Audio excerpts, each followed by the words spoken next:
We hadn't even boarded the plane for Romania yet, and already I was anxious. Nervous energy thrummed under my skin that I couldn't shake, no matter how hard I tried.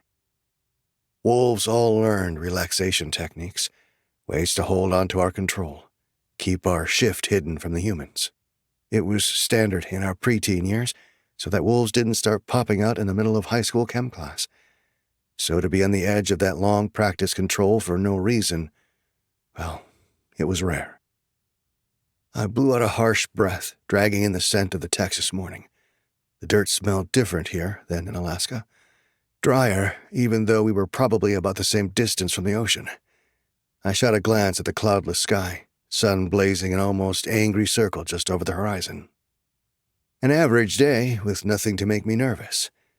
I tensed and released each muscle, starting at my feet, up my calves and thighs, and had made it all the way to my biceps by the time Kane clapped me on the shoulder.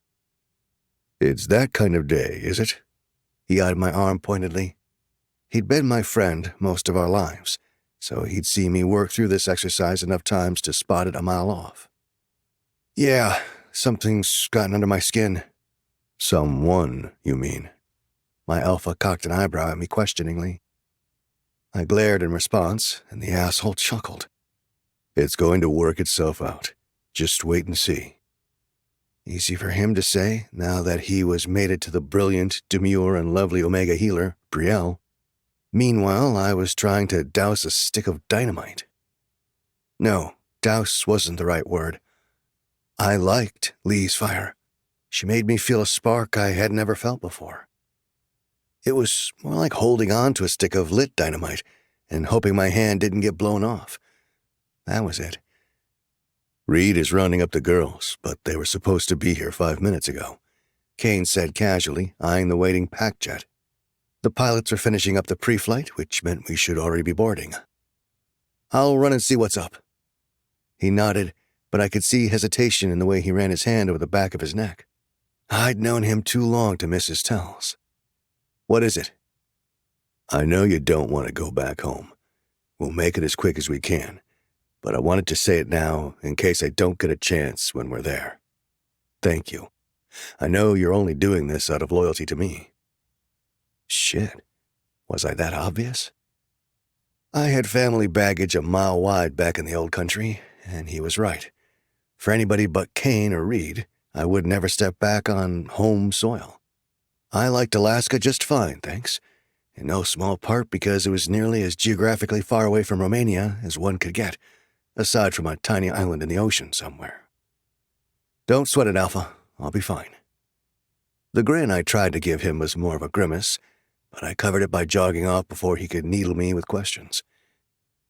The longer he was high alpha, the more honed his senses grew, and he was already too adept at seeing behind the hard shell I portrayed to everyone. I jogged into the building where we'd been put up by the Johnson City pack, noting with dismay that the rest of our contingent wasn't even in the hallways. It was a ghost town when it should have been a flurry of activity. As I stalked down the hall, a sound from one of the rooms stopped me in my tracks. Was someone vomiting? The retching sound came again, and I quickened my pace.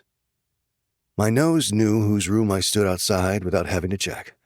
I could smell Lee, her coffee and cream scent, pungent and mouth-watering, even with a solid wood door between us.